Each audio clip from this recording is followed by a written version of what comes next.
வணக்கம் நண்பர்களே. அஜித் நயன்தாரா நடித்துள்ள விஸ்வாசம் திரைப்படத்தை காண தியேட்டரில் சீட் பிடிப்பதில் ஏற்பட்ட தகராறின் போது கத்திக்குத்துக்கு ஆளான ரசிகர்கள் இருவர் மருத்துவமனையில் சேர்க்கப்பட்டுள்ளனர்.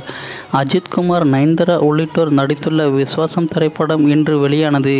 இதையொட்டி இன்று காலை ரசிகர்கள் காட்சிக்கு ஏற்பாடு செய்யப்பட்டிருந்தது.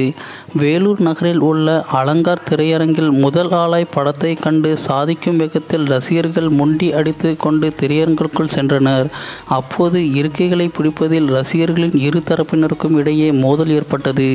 அதில் பிரசாந்த் மற்றும் அவரது உறவினர் ரமேஷுக்கு கத்திக்குத்துக்கு ஆளாகினர். இருவரும் வேலூர் அரசு மருத்துவமனையில் அனுமதிக்கப்பட்டுள்ளனர். இவர்களில் ரமேஷின் உடல்நிலை கவலைக்கிடமாக உள்ளதாக தெரிகிறது. இச்சம்பவம் தொடர்பாக போலீசார் 4 பேரை தேடி வருகின்றனர்.